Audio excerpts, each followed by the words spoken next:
शासन में ज्ञान किसे कहा जाता है? जिसके माध्यम से राग देश समाप्त हो जाए। जैन रागा वरजेज जैन स्वेस रजते, जिसके माध्यम से श्रेयस मार्ग में गति हो जाए, मोक्ष मार्ग में जो प्रवृत्त हो जाए। जैन मेत्यम प्रभावेच, जिससे सभी जीवों में मैत्री की प्रभावना हो जाए, उसका नाम जिंदासन में ज्ञान होता है। राग देश का विलय होना, मोक्ष मार्ग पर बढ़ना और सभी में प्रेम भाव, मैत्री भाव का फैल जाना, यह ज्ञान का प्रभाव हुआ करता है। और यहाँ समोषण लग चुका है।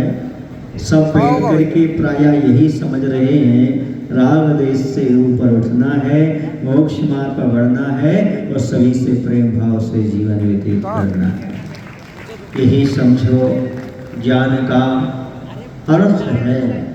मात्र शब्दों को पढ़ लेना सो ज्ञान नहीं होता, ग्रंथों को रट लेना सो ज्ञान नहीं होता, बल्कि अपने जीवन से कुछ ना कुछ अंशों में राग देश कम हो जाए तो समझो हमारे पास ज्ञान प्राप्त हो गया, हम ज्ञानी हो गए।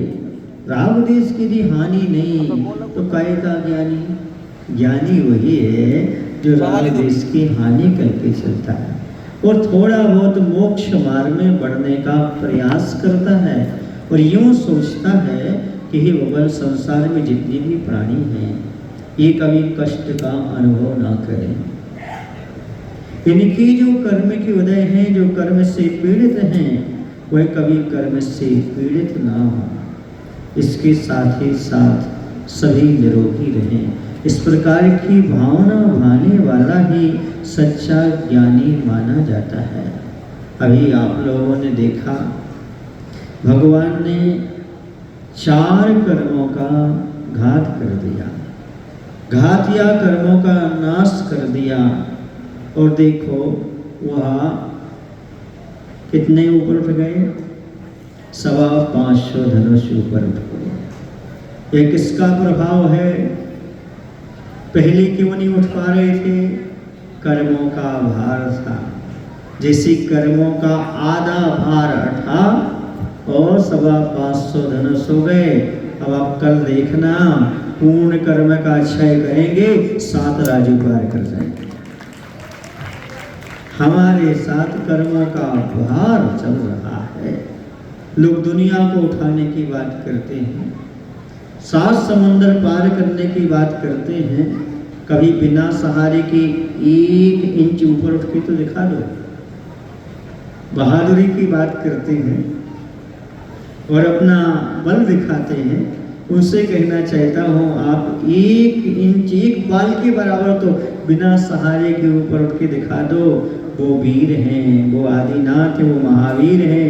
इतने उठे कर्मों के भार को छोड़ करके 525 धनुष ऊपर विराजमान। अब भगवान के लिए कोई नहीं छू सकता। केवल ज्ञान होने के उपरांत ना तो भगवान किसी चीज को स्पर्श करते हैं और ना कोई उन्हें स्पर्श कर सकता है। इसलिए समोषण में सामने मानस स्तंभ होता है ताकि आप उन प्रतिमाओं के दर्शन कर सको, छू सको, अभिषेक करके गंधोदक ले सको। तो केवल ज्ञान के बाद गधर परमेष्टि भी नहीं छू सकते, उनके लिए कोई नहीं। और उनका परम औदारिक शरीर हो गया है। इस प्रकार की वह समोषण में भी तो हैं, लेकिन एक बात बता दो आपको, कहने को समोषण में है, हकीकत तो बात ये है कि जो कमलासन होता है ना, उस कमलासन से भी 4 अंगुल ऊपर बैठते हैं। कितने अंगुल? स्पर्श ही नहीं करते उस कमलासन को भी। नीचे वैभव पड़ा हुआ है, पड़ा रहने दो, लेकिन वह तो ऊपर बैठे हैं। आज प्रसंग चूंकि बहुत अच्छा चल रहा है और वहाँ पर विद्वान लोग भी बैठे हुए हैं, इसलिए एक मैं संस्मरण आपसे कहना चाहता हूँ आचार्य भगवंत का ऐसा ही समोषण लगा हुआ था। दर्शन कर रहे थे तो आचार्य से कहते भगवान समोषण में नहीं बैठे, कमलासन पर नहीं बैठे, कमलासन से 4 अंगुल ऊपर बैठे हैं। नीचे समोषण वैभव लक्ष्मी पड़ी हुई है, स्पर्श नहीं कर रहे, 4 अंगुल ऊपर बैठे। जैसे भगवान लक्ष्मी से वैभव से 4 अंगुल ऊपर बैठते हैं, 4 अंगुल दूर रहते हैं, वैसे ही साधु परमेश्वरी को भी, साधुओं को भी धन लक्ष्मी से 4 हाथ दूर रहना चाहिए। यदि कोई मोक्ष मार्ग पर बढ़ना चाहता है तो आचार्य भगवंत कहते धन लक्ष्मी से दूर हटो। तो कीरी आपको केवल ज्ञान रूपी लक्ष्मी चाहिए, समोषण रूपी लक्ष्मी विराजमान होना है, तो धन लक्ष्मी से थोड़ा सा ऊपर उठने का प्रयास करो। जब तक आप इससे ऊपर नहीं उठेंगे तब तक केवल ज्ञान प्राप्त नहीं होगा, तब तक यह लक्ष्मी आपको प्राप्त नहीं होगी। और लक्ष्मी प्राप्त हुई लेकिन उससे वहां स्वीकार ही नहीं करता। दूसरी बात आपको बता दूं, बहुत अच्छी बात कह रहा हूं, आप उस समझ सके तो समझ लेना। संसार में प्योर पाप तो भोगा जा सकता है लेकिन प्योर पुण्य नहीं भोगा जा सकता। समोषण में भगवान को देख करके लगता है कि प्योर पाप को तो प्राणी भोग लेता है नरकों में जाकर के, असाता असाता असाता। प्योर पाप को तो भोग लेता है, भोग ही रहा है, लेकिन प्योर पुण्य को नहीं भोग सकता।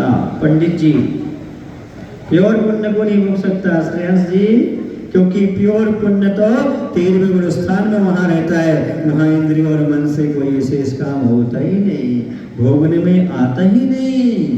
पुण्य भोगने में नहीं आता प्योर पुण्य, जब तक तो आता है जब तक कि पाप मिश्रित हो, कि जहाँ प्योर पुण्य आ जाता है वहां पर भोगने में नहीं आता। इस सत्य को जो व्यक्ति समझ लेता है वह व्यक्ति पाप से मुख मोड़ करके पुण्य करता हुआ और शुद्ध भावना भाता हुआ मुनि बन करके कल्याण कर जाता है। ये परिणाम है वहां पर। दूसरी बात मैं कहना चाहता हूँ, जो व्यक्ति ये सोचते हैं कि चलो भाई पाप पुण्य दोनों की नजरा कर ली जाए, क्यों ना पाप की भी नजरा कर लो, क्यों ना पुण्य की नजरा कर लो, तो मैं उनसे कहना चाहता हूँ पुण्य है क्या आपके पास जो नजरा की बात करते हो? आप बस पुण्य जो नजरा की बात करते हो। मैं आपको एक एग्जाम्पल देना चाहता हूँ। आपने कभी खेती की हो तो समझो, यदि आपने कभी खेती की हो तो समझो, जब खेत में बीज बोते हैं तो फसल के साथ साथ खरपतवार भी आती है। क्या आती है? खरपतवार भी आती है।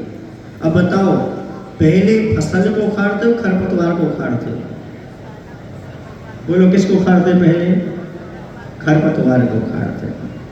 फसल को साथ में उखाड़ दो ना, क्यों? भाई फसल को तो और वृद्धिंगत करना है। खरपतवार को उखाड़ते जाओ और फसल को खाद पानी देते जाओ, तभी तुम्हें फल मिलेगा। खरपतवार पाप है, पहले इसको खाओ, पुण्य को खाद पानी दो, जब फसल आ जाएगी काटने में ज्यादा टाइम लगने वाला नहीं है। समझ आ रहा आपको? इसलिए एक साथ दोनों चीजें किसान नहीं करता कि खरपतवार भी उखाड़ लो और फसल भी उखाड़ लो, खाएगा क्या? क्या बचेगा खेत में? इसलिए पाप पुण्य दोनों की नजरा की बात मत सोचो, अभी अच्छी तरह से पाप की नजरा की बात सोचो, फिर बाद में पुण्य की नजरा को कुछ ज्यादा प्रयास करना ही नहीं पड़ता। पुण्य की नजरा के लिए कुछ नहीं, जाकर के भगवान योग निरोध करेंगे, बस सब समाप्त हो जाएगा। कोई ज्यादा विशेष करने की आवश्यकता नहीं। इसलिए आचार्य भगवंत ने लिखा, ध्यान अग्नि से नष्ट कर प्रथम पाप परिताप, कुंथुनाथ पुरुषार्थ से बने न अपने आप। क्या कहा उन्होंने? ध्यान रूपी अग्नि से कुंथुनाथ भगवान ने सबसे पहले क्या किया? पाप रूपी परिताप को नष्ट कर दिया। जो घातिया करें प्रकृतियां है ना, सारी पाप प्रकृतियां, सबसे पहले उन पाप प्रकृतियों को नष्ट किया उन्होंने। फिर अब जाना कोई पुरुषार्थ बचा नहीं। पुण्य प्रकृतियों को नष्ट करने के लिए कोई पुरुषार्थ करना नहीं पड़ता। सारा पुरुषार्थ करना पड़ता है तो पाप की निर्जरा के लिए करना पड़ता है। समझ आ रहा है आपको कि नहीं? इसलिए पूरी के पूरी घातिया कर्मों को नष्ट करने का पुरुषार्थ है। पर केवल ज्ञान होने के बाद कोई ज्यादा पुरुषार्थ करना नहीं पड़ता। इसलिए आप यदि विद्वान हैं, यदि आप लोग स्वाध्यायशील हैं तो समझ लेना, एक साथ पाप पुण्य की निजरा नहीं करना। पहले पाप की निजरा करना है, पुण्य की वृद्धि करना है, फिर आगे क्या करना है फिर बताने की जरूरत नहीं है, वो अपने आप ऑटोमेटिकली होता रहता है। जैसे पाप नष्ट होगा फिर ज्यादा कुछ नहीं, सब ज्ञान में झलकने लगता है क्या करना। फिर बताने की जरूरत नहीं पड़ती कि पाप की निजरा के पुण्य की निजरा कैसे करना, बस पाप की निजरा कर लो, फिर आपको सब ज्ञान हो जाएगा, सब महान हो जाएगा आपको। आप ही दूसरों को उपदेश देने लगेंगे हमें करना क्या है और क्या नहीं करना। अच्छा, आप लोगों ने पढ़ा होगा लोहे की बीड़ी और सोने की बीड़ी, दोनों बीड़ी तो है ना, पर अभी ये जो चीजें सोने की चल रही थी वो कैसी चल रही थी? अभी जो आप लोग गोली के रूप में ले रहे थे, ध्यान रखो, ग्रस्त को लोहा लोहा ही रहेगा और सोना सोने ही रहेगा। हाँ, मुनि के सामने चाहे लोहा रख दो चाहे सोना रख लो, बराबर रहेगा। ऐसे जब आप मुनि दशा को प्राप्त हो जाओ तब मान लेना पाप पुण्य दोनों एक है। जब कब मानना, लेकिन जब शुद्ध उपयोग में जाओ, सोपयोग में तो पुण्य की क्रिया अपनाना ही पड़ेगी। चाहे वो देव वंदना करो, चाहे प्रतिक्रमण करो, चाहे कुछ भी क्रिया करो महाराज, उस समय पुण्य रूप ही उनकी क्रिया ही। प्रवचन भी कर रहे ना, ये भी पुण्य रूप ही है, ऐसे पुण्य का बंदी हो रहा है। समझ आ रहा आप लोगों को? नहीं आ रहा है। इसलिए क्रिया इतनी जल्दी पाप की मत छोड़ो। हाँ, इतना कर सकते हो आप, क्या कर सकते हो कि आप पुण्य की क्रिया करते करते पुण्य के फल को हे मानो, पुण्य की क्रिया को हे मत मानो। जो आप पुण्य के फल को भोगने जा रहे हो वो हे है। जैसे पुण्य के प्रताप से आपके लिए पुण्य के फल से बहुत सारी सुख सामग्रियां मिली हैं, उसको भोगोगे वो हे है। भोग लिया तो यदि उसी का मंदिर में दान कर दोगे, वही धन दौलत का तो उपाधि बन जाएगी, आपके लिए कल्याणकारी बन जाएगी वही चीज। इसलिए एकांत से मत लेकर के चलो। मुनि की अवस्था अलग है और आपकी अवस्था अलग है। यदि आप बिना स्नान के मंदिर आओगे बाहर कर देंगे आपको, सुन रहे ना? लेकिन महाराज स्नान करके अब ये तो नहीं कहता, लेकिन हाँ उनको उचित नहीं है वो स्नान करके यदि मंदिर आते हैं तो। समझ आ रहा आपको कि नहीं? अब आपको इतना भेदभाव क्यों? ये भेदभाव नहीं है, जिनवाणी की यही आज्ञा है। मुनि की दशा अलग है और गृहस्थ की दशा अलग है। दोनों के मूल गुण, दोनों की व्यवस्था, दोनों की अवस्था अलग अलग है। ये जो समझ जाता है वह अपने आप को ग्रस्त रहकर ग्रस्त जैसा आचरण करता है। समझ आ रहा ना? हाँ, इसलिए समझने की आवश्यकता है प्रत्येक जीव को कि अपने जीवन में आखिरकार हम तत्व ज्ञान कैसे प्राप्त करें, द्रव्यानियों का स्वाध्याय कैसे करें, तो समझ लेना। आपको मना नहीं है आप द्रव्यानियों का स्वाध्याय मत करिए, पर मैं कहता हूँ किसी कुशल गुरु की शरण में जाकर करिएगा। द्रव्यानियों बहुत अच्छी चीज है, अच्छे से पढ़िएगा। पर जो व्यक्ति पूर्वा पर विचार करके स्वाध्याय करना जानता हो, जिसे चारों अनुयोगों का अध्ययन हो, उस व्यक्ति से यदि आप द्रव्यानियों का स्वाध्याय सुनेंगे तो आपके जीवन में कल्याण होगा, वरना अर्थ का अनर्थ भी हो सकता है। समझ आ रहा ना? हाँ, नई पद्धति है, अच्छी है, पढ़ना भी चाहिए। व्यवहार नए, निश्चय नए, सब कुछ पढ़ना चाहिए। ये समझना चाहिए कैसे क्या होता है। एक बार की बात है, एक व्यक्ति ने कुर्ता समझ लिया, कुर्ता कैसे पहना जाता है। कुर्ता समझते हैं आप लोग? कुर्ता कैसे पहना जाता है? हाँ, उसने समझ लिया। जहाँ पर वो हाथ जैसा बना उसमें हाथ डालना, जिसमें गर्दन उसमें गर्दन डालना, इतना समझ लिया उसने कुर्ता। उसने क्या किया, पीछे बटन लगा दिए। कहाँ लगा दिए? और आगे उसने हाथ डाल के। हंसी का पात्र बनेगा कि नहीं बनेगा? कहाँ हाथ डालना ही तो पता है, पर किस साइज करना ही तो मालूम होना चाहिए। उसे व्यवहार नहीं कहाँ लगाना, निश्चय नहीं कहाँ लगाना, ये जब तक ज्ञान नहीं है तब तक हंसी के पात्र बनोगे। इसलिए कौन सा नए कहाँ पर हमें विवक्ष समझना है, समझने की आवश्यकता है। यहाँ आकर के खड़े होके मत कहना हे भगवान जैसा तुम्हारा स्वरूप वैसा मेरा स्वरूप, मैं भी भीतराग विज्ञान को लेकर के आया हूँ, आप में और हम में इतना ही अंतर है, हम अंदर से भगवान हैं, आप बाहर से भी भगवान हो, ऐसा नहीं कहना। सुन रहे ना, भगवान के सामने क्या कहना, प्रभु पतित पावन में अपावन शरण आयो शरण जी, ऐसा बोलना। लेकिन जब ध्यान करो तब ध्यान में विचार करना कि जैसे भगवान का स्वरूप है वैसा मेरा स्वरूप है। कहाँ कौन सा नए लगाना ये आना चाहिए। समझ आ रहा आपको कि नहीं, वरना गड़बड़ हो सकता है। और गड़बड़ इसलिए होता है क्योंकि पूर्वा पर समझदारी नहीं रहती, ज्ञान नहीं रहने से होता है। समझ आ रहा आप लोगों को, ये ज्ञान हमेशा अपने को समझने की आवश्यकता है। सुबह जब आहार दान की बात चल रही थी तब मैंने एक बात कही थी, आप लोग सुनिए। मैंने क्या कहा था कि उत्तम पात्र को दान देने से उत्तम भोगभूमि, मध्यम पात्र को दान देने से मध्यम भोगभूमि और जघन्य पात्र को दान देने से जघन्य भोगभूमि मिलती है। लेकिन जब शास्त्राचार ग्रंथ का अध्ययन करते हैं तो उसमें कहीं भी दान का फल भोगभूमि नहीं लिखा। अच्छे सुनना, रत्नकंडक शास्त्राचार ग्रंथ में कहीं भी आचार्य समंत भट्ट महाराज ने दान का फल भोगभूमि नहीं लिखा। क्यों नहीं लिखा? क्योंकि जो जीव मिथ्यात्व के साथ होता है वह दान देता है, या पहले जीव ने मनुष्यायु या त्रियंचायु का आश्रय कर लिया है फिर दान देता है, सो भोग भूमि में जन्म लेता है, सम्यक दृष्टि दान देता है, या तो स्वर्ग जाता है या मोक्ष जाता है। तो शास्त्राचार ग्रंथ में सबसे पहले सम्यक दर्शन अधिकार है। कौन सा अधिकार है? सबसे पहले सम्यक दर्शन के बाद ज्ञान अधिकार, ज्ञान के बाद चरित्र अधिकार। जो दान का प्रकरण उसमें खोला है वो शिक्षा व्रत में, अतिथि संविधा व्रत में खोला है। और जो वृत्ति होगा नियम से वो सम्यक दृष्टि होगा। और सम्यक दृष्टि यदि दान देगा तो भोग भूमि नहीं जाएगा, वो कहाँ जाएगा? स्वर्ग जाएगा।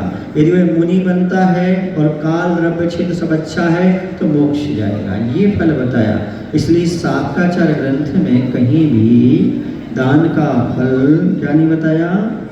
भोग भूमि नहीं बताया। समझ लेना अच्छी तरह से, क्योंकि मनुष्य में जाएगा, त्रियंच में जाएगा। कोई भी जीव है यदि मनुष्य बनेगा, त्रियंच बनेगा तो नियम से मिथ्यात्व के साथ ही होगा। किसके साथ होगा? यहाँ कोई विदेश जाने की कल्पना भी करे तो यहाँ से विदेश क्षेत्र का मनुष्य बनेगा, यहाँ से मनुष्य प्रयास से, तो भी मिथ्यात्व के साथ ही जाना पड़ेगा। समझ आ रहा आपको? क्योंकि आप मनुष्य हैं, इसलिए विदेश जाने की कल्पना भी मत करो। समझ आ रहा? भोग भूमि जाने की भाव मत करो। तुम तो मात्र कर्म की निजरा के लिए दान करो, दान को धर्म समझ करके करो, आपके लिए जो कुछ होना होगा सब प्राप्त होता चला जाएगा।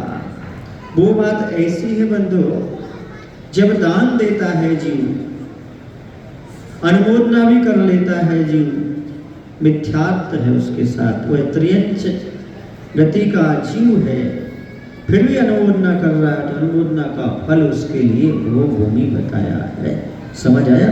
यदि आपने कर्म भूमि की मनुष्य त्रियंचायु बांध ली है, आपने दान दिया तो इतनी फैसिलिटी हो जाएगी कि आप भूमि के मनुष्य त्रियंच हो जाएंगे। समझ आ रहा? आपने आयु तो बांधी मनुष्य त्रियंच की, लेकिन यदि आप क्या करते हो? दान देते हो, फिर यहाँ आपको नहीं दुख उठाना पड़ेगा, वहाँ जाकर के भोग भूमि में स्वर्ग और सुख भोगना पड़ेगा। उसके बाद नियम से कहाँ जाओगे? स्वर्ग, ये सप्लीमेंट ही देना पड़ेगी आपको, बस इतना है। जाना तो स्वर्ग था लेकिन बीच में मिथ्या था, इसलिए सप्लीमेंट्री में आपके लिए पहले कहाँ अटकना पड़ा, भोगभूमि में, उसके बाद आपको स्वर्ग मिलेगा। ये बात समझने की है, समझ रहे आप लोग की नहीं?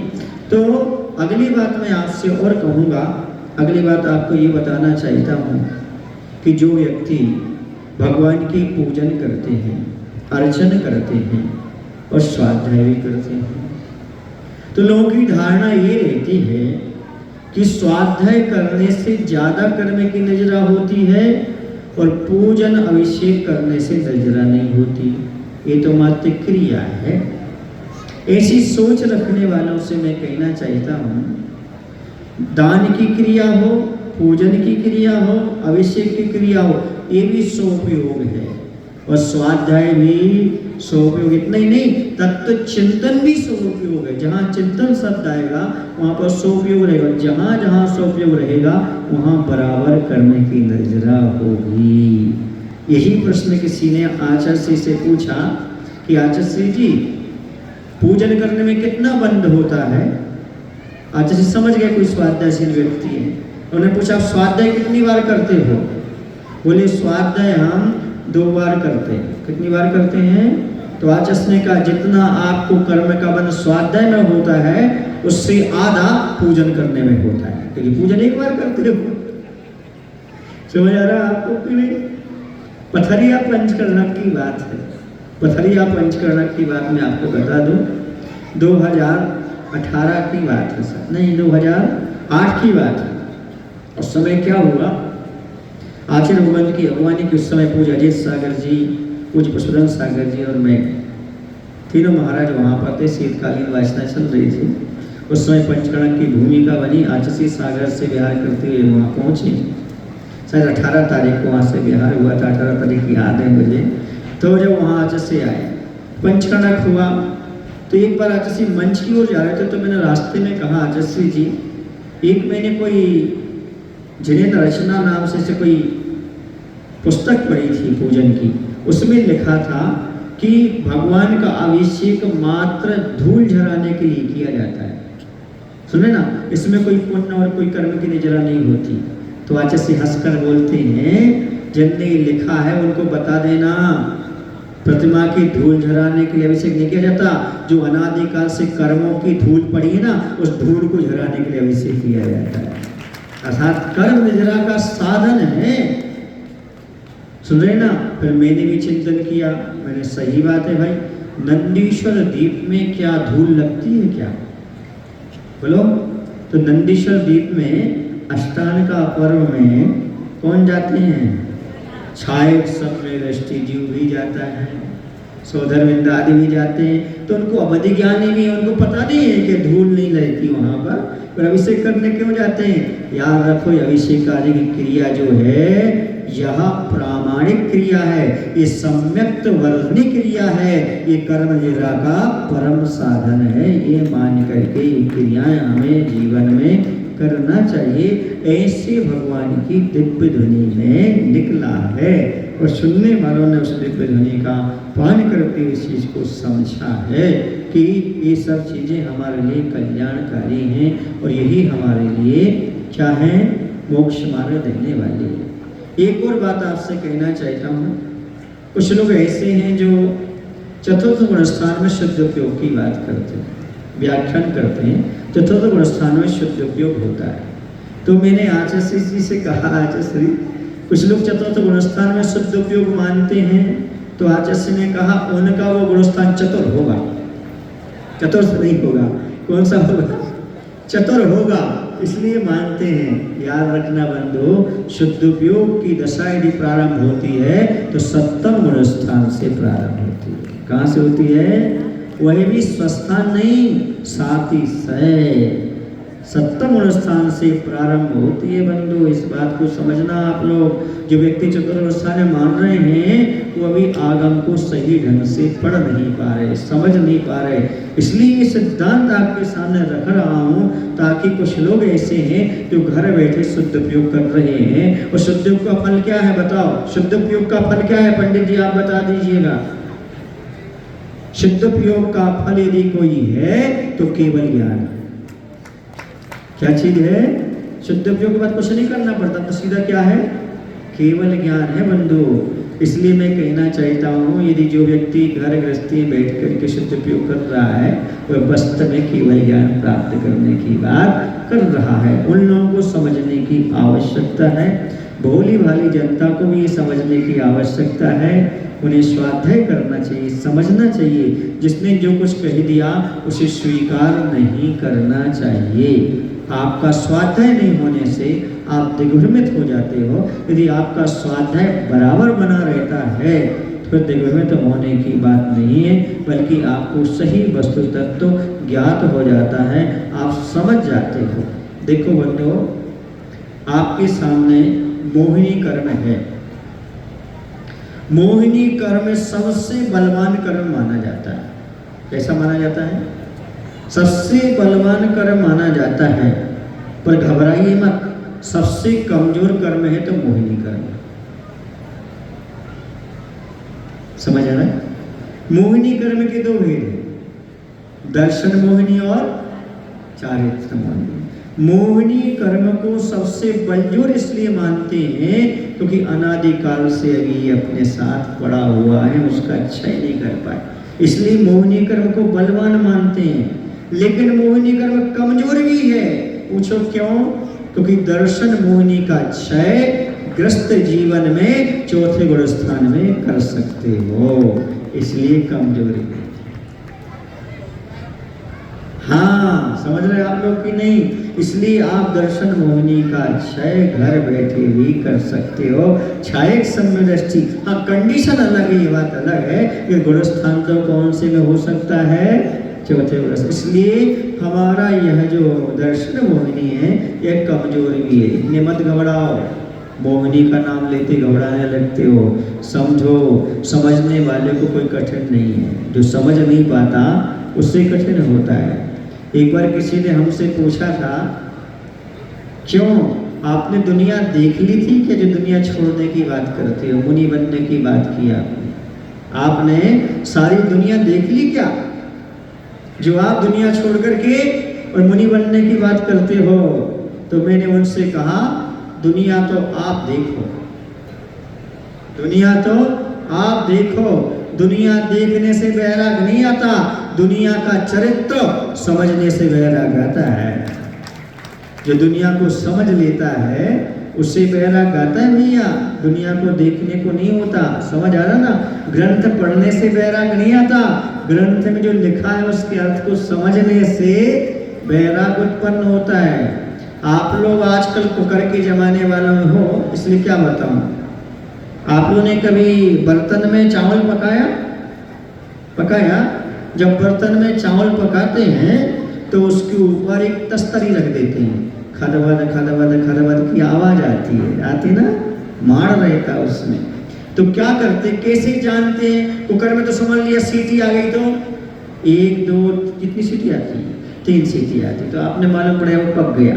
लेकिन उसमें कैसे मालूम करें? तो एक छोटी सी चम्मच को अंदर डाला, डालने के बाद आपने 4 चावल निकाले, है ना, उसको दबा के कट करे हैं। कट करे समझते हो? हाँ, थोड़े उबले हैं, थोड़े नहीं उबले, और पूरे उबल गए तो मालूम पड़ जाता है। 4 चावल देख लो, समझो सारी हंडी के चावल उबल गए। 4 चावल देख लो, समझ लो कि सारे के सारे कट करे हैं, सारे फैला करके नहीं देखना पड़ता। ऐसे ही दुनिया देखना नहीं पड़ती, 1 2 घर देख लो, समझ में आ जाता दुनिया ऐसी है, घर की कहानी ऐसी है। समझ आ रहा आपको कि नहीं? इसलिए वैराग्य प्राप्त करने के लिए, आत्म कल्याण के लिए, प्रवृत्त होने के लिए ज़्यादा और कोई आवश्यकता नहीं है। जीव जुदा, पुद्गल जुदा, यही तत्व का सार। जो कुछ जी लिख दिया ताही को विस्तार, आत्मा अलग है, शरीर अलग है, इतने यदि भाव व संजीव को हो गया तो बहुत बड़ी बात है। जो महत्वपूर्ण 3 बातें भगवान के ज्ञान में निकली वो आपको बताना चाह रहा हूँ। संसार में 3 चीज़ें छोड़ने योग्य हैं, 3 चीज़ें ग्रहण करने योग्य हैं और 3 चीज़ें जानने योग्य हैं। बस 9 में सारा का सारा गर्भित हो जाता है। तो 9 चीजें कौन कौन सी, तो सुन लीजिए। राग, द्वेष, मोह, अधो, मध्य, ऊर्ध्व, लोक, सम्यक दर्शन, सम्यक ज्ञान, सम्यक चारित्र्य। ये कितनी चीजें हो गई भाई? 9 चीज हो गई, ठीक है ना। अब 3 चीजें छोड़ने योग्य, 3 चीजें छोड़ने योग्य है, राग, द्वेष और मोह। 3 जानने योग्य हैं, अधो, मध्य, ऊर्ध्व, तीनों लोग। और 3 चीजें ग्रहण करने योग्य हैं, सम्यक दर्शन, सम्यक ज्ञान, सम्यक चारित्र्य। इतना 9 का आंकड़ा समझ लिया, अखंड आत्मा प्राप्त हो जाएगी, कल्याण हो जाएगा। इतना ही समझना और कुछ नहीं। समझ गए? ये चीज समझने सारा काम अपने आप हो जाता है। अब अंतिम बात कहता हूँ, जब आप कहीं भगवान के दर्शन करते हो ना, कितने लोग भगवान के दर्शन करते हैं? शिखर जी भी गए होंगे, यहाँ भी गए होंगे। आप भगवान के दर्शन करते समय क्या कहते हो? हे भगवान हमारे दुख दूर हो। क्या कहते हो? हमारे दुख दूर हो। अब मैं आपसे पूछना चाहता हूँ, भगवान के दुख दूर हुए हैं कि और कुछ दूर हुआ है? भगवान के 18 दोष नहीं है। क्या नहीं है? तो भगवान के 18 दोष नहीं है, इसलिए उनके पास दुख नहीं है। आप भगवान से प्रार्थना कभी मत करना कि भगवान हमारे दुख दूर कर दो, बल्कि भगवान से प्रार्थना करना, भगवान हमारे दोष दूर कर दो। फिर क्या करना? दुनिया के सारे जीवों के दुख दूर कर दो और हमारे दोष दूर कर दो, निश्चित आपके पास भी वही तत्व प्राप्त हो जाएगा। हमें प्रायः दूसरों के दोष दिखते हैं, अपने दुख दिखते हैं। बोलो, जब भी आप सामने वाले को देखो तो उसमें क्या दिखेंगे? आपको दोष दिखेंगे और अपने दुख दिखेंगे। अब उल्टा कर लो, क्या करो? दूसरों के दुख देखना शुरू कर दो, अपने दोष देखना शुरू कर दो, आप सही भगवान की भक्ति करना प्रारंभ कर दो। बस इतना ही करना है। आप जहां भी अभी तक गए हो, आपने ही कहा है भगवान मेरे दुख दूर कर दो। अब क्या कहोगे? हाथ जोड़ो, हम बताते क्या कहना आपके भगवान से। हे भगवान, संसार के सभी जीवों के दुख दूर कर दो। हे भगवान, हमारे जीवन से दोष दूर कर दो। बस यही आपके चरणों में, समो शरण में आपसे करबद्ध प्रार्थना है। नमोस्तु भगवान, नमोस्तु भगवान। और भी आगे क्रियाएं संपन्न करना है। मंदिर जी में भी क्रियाएं संपन्न होगी, वहाँ भी श्री जी वहाँ पर हैं, अभी मुनि महाराज हैं, उनको भी केवल ज्ञान